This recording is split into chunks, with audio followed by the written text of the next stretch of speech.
सो hey guys, कैसे हो आप सभी लोग। Welcome back to my channel एजी अनाए मांगा। तो गाइस, आज मैं एक्सप्लेन करने जा रहा हूँ बुक ऑफ एस्पर का एपिसोड नंबर 779 को, जो कि काफी ज्यादा अमेजिंग होने वाला है। इसलिए पहले ही वीडियो को like, share, comment and hype जरूर से कर देना। बाकी जिन लोगों ने भी अभी तक इसका पिछला एपिसोड नहीं देखा है, तो मैंने उस एपिसोड का लिंक इस वीडियो के नीचे डिस्क्रिप्शन में दे दिया है। आप लोग जाकर उस एपिसोड को जरूर से देख लें, और जिन्होंने ऑलरेडी देख रखा है तो उनके लिए शुरू करते हैं हमारा आज का ये वाला एपिसोड। तो इस एपिसोड की स्टार्टिंग में यूलिन को दिखाया जाता है, जो कि फिर से जूफन की आवाज सुनने के बाद में वहाँ पे काफी ज्यादा डर गया होता है। सोच रहा होता है कि ये आवाज तो उस ओल्ड डीमन की है। इसका मतलब वो कोई मेरा डरावना सपना नहीं बल्कि असलियत थी, और अभी तक वो ओल्ड डीमन यहाँ से नहीं गया है। सोचते यूलिन फिर से अपने घुटनों पर आ बैठता है। फिर जूफन से कहने लगता है कि नहीं मास्टर, मैं तो ये करने की हिम्मत भी नहीं कर सकता। मैं तो बस यहाँ पर फ्लाइंग क्लाउड प्रिंस मैनर के गार्ड्स को ही कर्ज कर रहा था। वो बूढ़े सन की लोग तो यहाँ पर गार्ड्स बनने में भी निकम्मे हैं। आखिर वो लोग किसी को भी ऐसे कैसे छुप करके सिटी के अंदर यूं ही घुसने दे सकते हैं। उन्होंने कहता है कि ओह मेरे डिसाइपल, तो तुम यहाँ पर फ्लाइंग क्लाउड प्रिंस मैनर के गार्ड्सों को कर्ज कर रहे हो। तुम बिल्कुल सही कह रहे हो। उन गार्ड्सों को तो यहाँ पर इसी तरीके से कर्ज करना चाहिए। उन कमीनों को तो यहाँ पर ढंग से अपनी ड्यूटी भी करनी नहीं आती। अपनी ड्यूटी को इग्नोर करते हो वो यूं ही किसी को भी अंदर आने देते हैं। लेकिन हमें तो यहाँ पर उनका शुक्रिया करना चाहिए, क्योंकि अगर उनका नेचर इतना ज्यादा आलसी भरा नहीं होता, आखिर हम लोग उनकी सिटी के अंदर आसानी से कैसे घुसाते। सुनने के बाद में तो भाई यूलिन भी काफी ज्यादा शौक रह जाता है। लग रहा था कि ये मास्टर इसी शहर का होगा, लेकिन ये भी यहाँ का नहीं है। वहीं पे जुबन आगे उससे कहता है अभी तुम्हारी बॉडी काफी ज्यादा कमजोर और थकी हुई है, तो फिलहाल के लिए हम तुम्हारे 100 नील डाउन्स को साइड पर रखते हैं। तो यूलिन काफी ज्यादा खुश हो जाता है और अपने मास्टर कहने लगता है कि क्या सच में? शुक्रिया, आपका बेहद बेहद शुक्रिया मास्टर, जो कि आपने मेरे ऊपर ये दया की। जबकि वहीं पे अपने मन में वो सोच रहा होता है कि मैं कभी भी इस कमीने गीजर को अपने मास्टर के रूप में एक्सेप्ट नहीं करूंगा, फिर चाहे मुझे 100 टाइम्स इसके सामने झुक करके ही इसको भाव क्यों ना करना पड़े, क्योंकि जिस पल मैं अंकल के पास पहुंचूंगा तुम मेरे लिए मर चुके होगे। फिर उसके बाद तुम कभी भी मेरे और पास दिखोगे, अपने सारे लोगों को तुम्हारे ऊपर छोड़ दूंगा ताकि वो जिंदा ही तुम्हारी खाल नोच खाएं, तुम्हारा सारा मांस नोच लें और तुम्हारी हड्डियां निकाल कर बाहर फेंक दें। अपने मन में ये सब सोच रहा होता है, जबकि वहीं पे जूफन आगे उससे कहता है कि अभी के लिए हमारी ये सेरेमनी होल्ड पर रख दी गई है, लेकिन हम लोग अभी भी मास्टर और डिसाइपल हैं, ये बात कभी मत भूलना।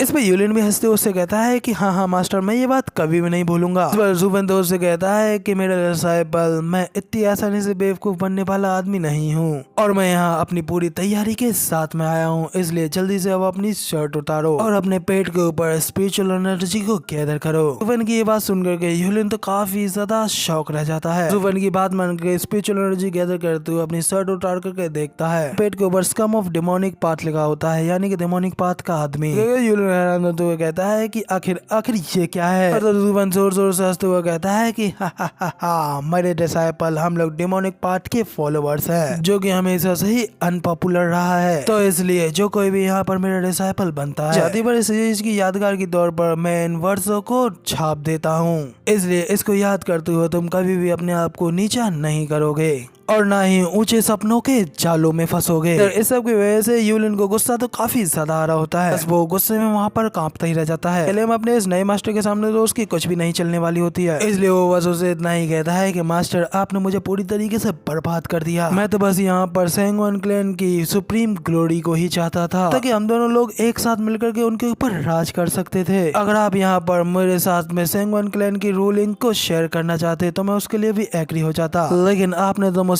इस पूरे मौके को ही छीन लिया। और उसे कहता है कि ओह शेर, क्या तुम्हारे कहने का मतलब यही है? जो सुनकर यूलिन वहाँ पर और भी ज्यादा शौक रह जाता है और अपने मास्टर से कहने लगता है कि हाँ ऑफ कोर्स, जब तक मुझे सैंगवन क्लैन को लीड करने का मौका मिल सकता है तो तब मेरे मास्टर के रूप में उसका आधा हिस्सा आपका होगा। जिस पर जुबन उसे कहता है कि बहुत अच्छे, कितना ज्यादा डिसोबीडिएंट डिसाइपल है मेरा, जो कि यहाँ पर अपनी फैमिली का ही एक ट्रेटर है। अगर तुम्हारे अंकल ने तुम्हारे इन शब्दों को सुन लिया होता तो अब तक तो उन्होंने तुम्हारी यहीं पे ग्रेव खोद दी होती, लेकिन इस ओल्ड मैन को तो ये सारी चीजें बहुत ज्यादा पसंद है।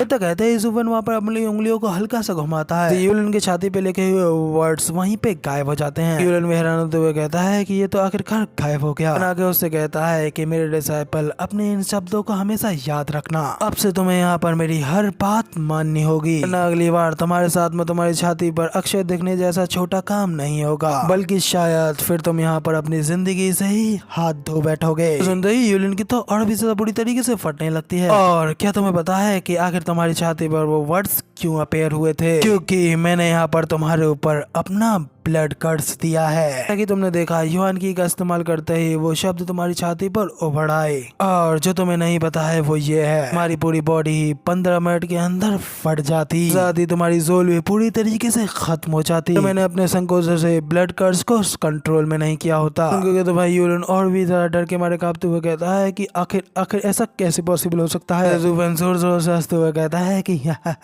यहाँ पर कुछ भी इम्पॉसिबल नहीं है, तुम तो बस यहाँ पर अभी अभी मेरे डिसाइपल बने हो, तो तुम्हें क्या पता कि आखिर मैं क्या क्या कर सकता हूँ। तो क्या अब तुम्हें समझ में आया कि आखिर तुम्हारे पिछले 97 सीनियर ब्रदर्स कैसे मारे गए? तो अब जल्दी से अपने राइट हैंड के सीक्रेट पुल प्रेशर पॉइंट को प्रेस करो और अपनी युआन की को यूज करो। यूलिन अपने मास्टर की इतनी बात सुनते ही वहाँ पर अपने राइट हैंड के प्रेशर पॉइंट को प्रेस करता है। यूलिन के राइट हैंड पे अचानक से धमाका उठता है। यूलिन तो वहाँ पे दर्द के मारे चिल्ला उठता है और फिर अपने दर्द को थोड़ा कंट्रोल करते हुए अपने मन में सोचता है कि ये कमीना ओल्ड डीमन बेहद ही ज्यादा रूथलेस है। इसने सच में यहाँ पर मेरी बॉडी के अंदर अपने रिमोट कंट्रोल बम को डाल दिया है ताकि ये किसी भी पल जब चाहे मुझे यहाँ पर खत्म कर सके। तो जुबन आगे उसे कहता है कि वो तो मेरा शुक्र मानो जो कि तुम्हारे हाथ में गोल्डन फ्लेम दिख रही है। तो मतलब ये है कि मैंने तुम्हारे ऊपर थोड़ी मर्जी दिखाई है और इजी आया हूँ, वरना इसकी जगह पर अगर तुम्हारे हाथ के ऊपर ब्लैक फ्लेम लगी होती, उसके अपेयर होते ही 1 सेकंड में ही तुम्हारा हाथ पूरी तरीके से बर्बाद हो जाता। तुम्हारा हाथ काटना ही तुम्हारी सबसे छोटी प्रॉब्लम होती। ऐसा न करने पर वो फ्लेम तुम्हें पूरी तरीके से ही खा जाती। फिर भी ये गोल्डन फ्लेम की पावर मेरी शक्ति का एक छोटा सा अंश मात्र था, क्योंकि जो तुमने देखा वो तो कुछ भी नहीं था। जुबन की बात सुनते ही यूलिन अपने घुटनों पर आता है और अपने सिर के बल झुकते हुए जुबन से कहता है, मास्टर आप मुझे जो कुछ भी करने के लिए कहेंगे मैं बिना किसी सवाल पूछे आपके लिए वो जरूर करूंगा, इसलिए प्लीज मेरे ऊपर थोड़ी दया कीजिए और अपने लगाए हुए इस ब्लड कर्स को मेरी बॉडी पे से हटा दीजिए। जुबन भी स्माइल करते हुए से कहता है कि बहुत अच्छे, अगर ऐसी बात है तो अब जल्दी से अपनी सैंगवन क्लैन के बारे में मुझे सब कुछ बताओ और बताओ कि अगर तुम लोग यहाँ पर इस फ्लाइंग क्लाउड सिटी के अंदर किस लिए आए हो। उनके सवाल के ऊपर यूलिन तो वहाँ पर दंगी रह जाता है। अब उसे ना चाहते हुए अपने इस नए मास्टर को सब कुछ बताना होगा। वो उसे कहता है कि ठीक है मैं तुम्हें सब कुछ बताऊंगा, जिसके साथ वो वहाँ पर जुबन के सारे सवालों का जवाब उसे दे देता है। और फिर हम लोग देखते हैं कि अपने सारे सवालों को जवाब मिलने के बाद में जुबन यूलिन से कहता है कि ओ तो अब मैं सब कुछ समझ गया, तो तुम्हारे ईस्टरलैंड के डिवाइन वेपन स्वॉर्डिंग स्वॉर्ड को सैंगवन फेयून चुरा करके ईस्टरलैंड से यहाँ ले आया। इसलिए सैंगवन क्लैन यहाँ पर अपने घर को छोड़ करके सेंट्रल रीजन में आया है ताकि वो अपने ट्रेजर को वापस से ईस्टरलैंड ले जा सके। यहीं पे जुबन की ऐसी बातों को सुनकर के यूलिन भी उससे कहता है कि मास्टर आपने तो कहा था कि आपको सब कुछ पता है, तो फिर आपकी इन बातों से ऐसा क्यों लग रहा है कि आपको अभी अभी इस बारे में पता चला है। तो जुबन उसका मुंह बंद करते हुए कहता है कि तुम कुछ ज्यादा ही बोलते हो। यहाँ पे कुछ ऐसी बातें हैं जिनके के बारे में मुझे पता है और कुछ ऐसी बातें हैं जिनके बारे में मुझे नहीं पता है। ऑनेस्टली सच सच मेरे सभी सवालों का जवाब दो। अगर तुमने मुझसे एक भी बात छुपाने की कोशिश की और मुझे पता चल गया तो तुम नहीं बचोगे। तो यूलिन सीधा जुबन के सामने सिर जमीन पर मारते हुए कहता है कि मुझे पता